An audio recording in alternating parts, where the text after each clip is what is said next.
Welcome to another episode of Paris Reads the Hypernova series, Mystery Planet Creyenia. We're going to jump right into it. I don't have any special announcements other than I have merch available. Look at this Altair mug. But yeah, I do have a bunch of new Hypernova merch. I've got this mug. I've got a stainless steel water bottle. There's a bunch of really cool new shirts, so please check that out at my website below. And let's just get right into it, guys. We are on part 10 of this series. We're over halfway done the book, which is crazy. So let's just get right into it. Walking over to the elevator, I head up to the dining area. I need food and caffeine. The image of a hot cup of moon sap in my grasp as the warm steam fills my nose with a hazelnut scent is intoxicating. The cafeteria is relatively empty. I wave hello to Pei Pin as I walk over to the tall, cylindrical containers. Pressing a button, it pours moon sap into my Altair sigil mug. "How was your first class?" Pei Pin glides over, leaving a trail of slime behind her.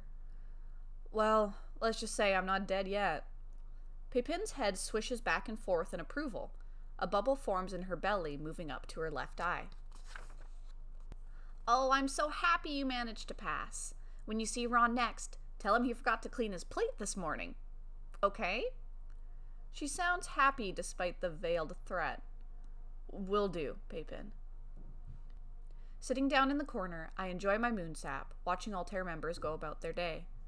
15 minutes pass. Raising my cup to my lips, I sip air.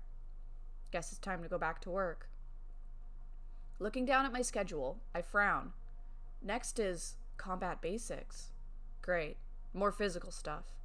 Looks like I'll be needing that medic bot again. Combat basics is on the 442nd floor. As I step into the hall, I spot the gymnasium door open wide and the blue padded matting all over the floor. I'm early. Only 3 other students are inside. They're whispering immediately amongst themselves, lips held tight beside perked ears. Not wanting to impose, my boots pad across the matted floor as I stand on the sidelines, somewhat removed, but attempting to eavesdrop a word or two. I manage to make out a single sentence. "Odium might be behind the attack on Othinda."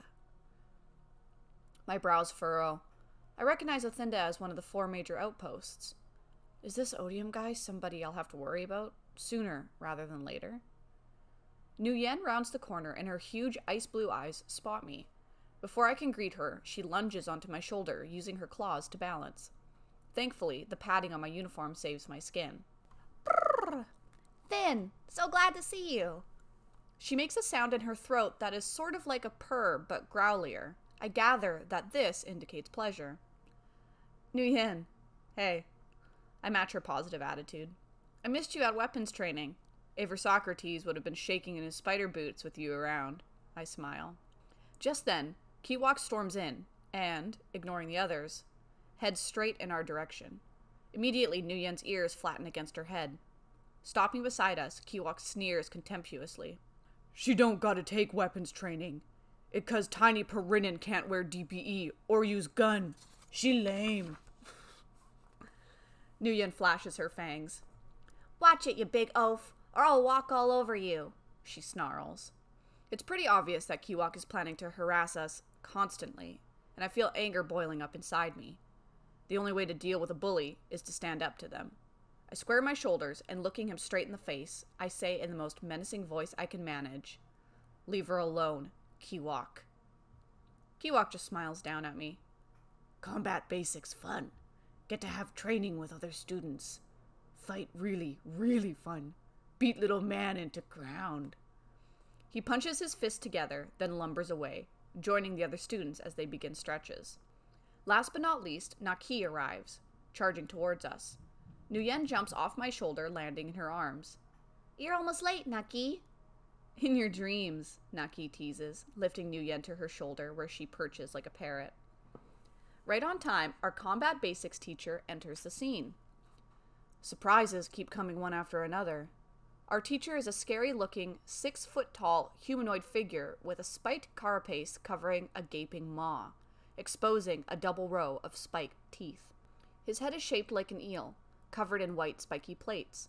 He has smooth skin, with patches of scales covering outer areas. A head-tail edged like a blade snakes down to his legs, moving with a mind of its own. He has purple line markings all over his body, and clawed hands. He wears the gold sash of an Aver Gold. His digitrade legs have sharp talons at the end. He lifts his eel-shaped head, flashing 2 large yellow eyes at us. All in all, I'm put off by his appearance. When he speaks, however, his voice is crystal clear. My name is Avergold Vysen. He walks on all fours, his eyes resting on Kiwok, who is virtually shaking in his boots. I'm here to ensure you are properly trained in the art of combat. Every one of you will have different strengths and weaknesses. I will teach you how to use these to your advantage against a foe. I feel some shame at Vysen's words. He sounds nice, but I, of all people, shouldn't judge a book by its cover. Suddenly, Vysen jumps away from us, landing on the perimeter of the gym matting. We gasp in amazement at his agility. Come, he demands. Let's not waste time. Form a circle around the perimeter of the mats. We do so. Naki, Nguyen, and I stand next to each other. Vysen looks all of us over, head to toe, pausing at Kiwok. Claws, sharp teeth, muscle. You have many advantages, don't you, Kiwok? Kiwok beams with pride. Yes, and I am son of Woya, renowned Kingquit warrior. Vysen's head-tail swishes through the air. He sits on his heels. Yes, but be careful, Kiwok. False pride is not a desirable trait for a teammate. Kiwok scowls as Vysen continues. Your species, the Kingquits, are known for embarking on personal vendettas. I'm going to make sure to expose and eradicate any signs of that tendency in this unit. We cannot afford personal grudges when our lives may well depend on each other. By the time I'm finished with you, you'll be the perfect Aster. I'm already perfect, Aster, Kiwok boasts. We'll see, Kiwok. We'll see. His voice is like ice, and Kiwok is unable to look him in the eye. I have to admit that hearing Kiwok having his arrogant attitude turned against him is delightful. Vysen makes his way to Naki, and a form smiles on his mouth. I expect great things from you, Traveneer, he says, and then nods at Nguyen. You too, Perinin. Congratulations on passing the exams. Finally, Vysen comes face to face with me. Ah, the human. His eyes scan my determined gaze. I sense him trying to discover uncertainty, but he's unsuccessful. I've heard much about you, Finn Bates. No claws, nor fangs, but we will find your strength. I'm sure of it. Vysen steps back to address us all, like a general about to lead his army into battle. Now, you will each in turn step onto the mat and attack me to the best of your abilities. Vysen crouches on the center mat like a tiger ready to pounce. The first Aster, armed with 4 horns and large hooves, hesitates before attacking Vysen. Come, he insists. I will not return blows. I merely wish to witness your fighting techniques. The Aster needs no further encouragement. He charges like a bull seeing red. Vysen shifts, leaping like a frog over his back, supporting his ascent with his head-tail. The Aster turns, stunned by Vysen's agility. Again, Vysen commands. The Aster kicks, and Vysen ducks, skidding out of the way. Good, good, he says approvingly. Next. 2 more students attack Vysen, but he dodges, twirling with all the grace of a ballerina. I'll crush you! Kiwok breaks to Vysen as the embarrassed students lumber back into the lineup. How confident. Come on then, crush me. Kiwok leaps, swinging his arms above his head. Vysen dodges to the right just as the attack brushes past his skull.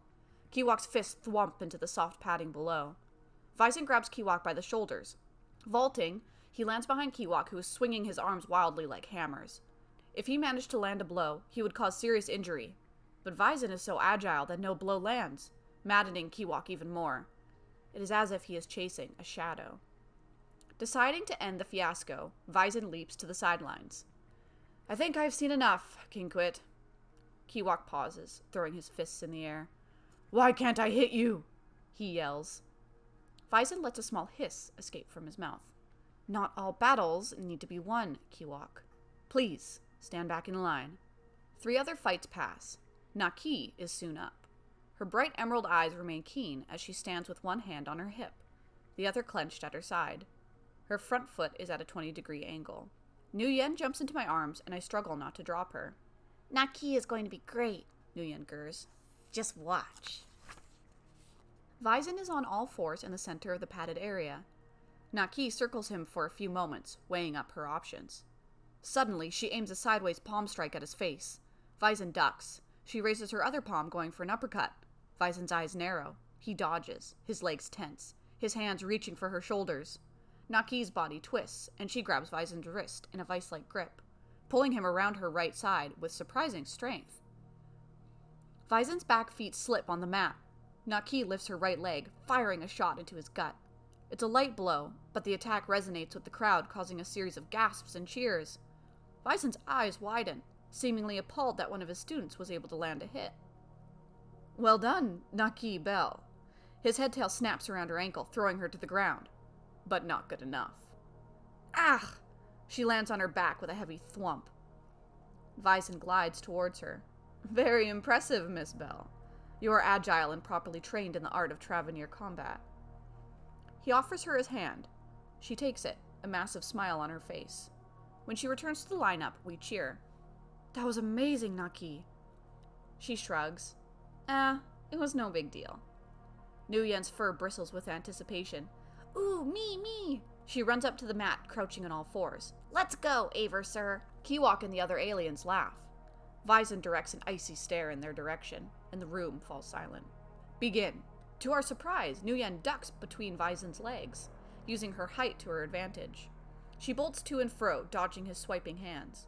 Nguyen flips, giving Visen tiny kicks on the shins with her feet, but the paws do little to no damage. Her whiskers tremble in realization as her legs flex. Pouncing onto Visen's shoulders, she fires a strike towards his head. Got you! But Visen's headtail lunges like a snake, wrapping around Nguyen's back paws. Whoa! She exclaims as she's lifted from Visen's body and left dangling several feet off the ground like a freshly caught fish. Aw, man. Nguyen's high-pitched laughter sounds like handbells. You caught me! Visen's lips break into a broad smile. You have remarkable speed, Perinin, and you use that to your advantage. I'm impressed. Cradling her, Visen puts her on the ground. Nguyen bounds away, satisfied with the results. Just me left. I'm frozen like a statue. Finn? Gulping, I step into the ring. Visen's eyes narrow, sensing my hesitation. Just do your best, he says quietly. It's not a competition. I glance at the crowd. The look in Kiwok's eyes says differently. Without my move memorizer, I'm left feeling powerless. Charging forward with my fist raised, I throw a wimpish punch, missing his left eye. Visen remains calm, circling around me. He tucks in my elbow. His skin is cold and dry. Arms in, core tight. Swivel your hips. The strength of a punch comes from the feet, not the fists. Glancing at the students, I see that several of them are laughing at my humiliation. I bite my lower lip as my fists clench tighter. Visen's eyes thin into slits. His head spins, shooting venom in their direction. Enough! Everybody freezes. We at Altair work as a unit. We are one family, aiming to help one another grow and prosper. How do you expect to win wars with such a bullish divide? I will have no such thing in my classroom. The students lower their heads in shame as my friends stare at me with a familiar expression. Pity. Feeling humiliated, I ask, If it's okay, sir, I'd like to stand back in line. Visen gives a solemn nod. Returning to my friends, Naki whispers, You'll get better, Finn. It just takes practice. Nguyen jumps into my arms. Yeah, Finn, it's only one day after all. I suppose that's true, I admit. All I can do is keep trying. That's more like it, Nguyen says. Just one more session today, and this should be fun. We get to fly a simulator. A simulator? Well, of course, says Naki. You don't think they'd let us fly one of their fancy fighters without training, did you? I suppose not, I reply. Right. Well, come on. Simulators are on level 447. Let's go. We all crowd into the elevator, and I feel the excitement rising. This is what we've all been looking forward to. Flying our own fighter. As the elevator comes to a halt, we spill out and head for the training room. Kiwok and several others have arrived ahead of us and look at us dismissively as we await the appearance of our trainer. Ooh, so next chapter they get to fly a simulator or an actual plane. We'll find out. Yawn! Anyway, guys, if you like what you're hearing, please purchase your own copy below following the links. It would mean the world to me. Kindle editions are $1.99 right now. Paperbacks are $15. And if you want to order off of me personally, if you are in the, Chilliwack, Abbotsford, BC, West Coast area, You can also email me at pariscavanah@gmail.com. Check out my website. Mwah. Lots of love, and I'll catch you next time. Bye.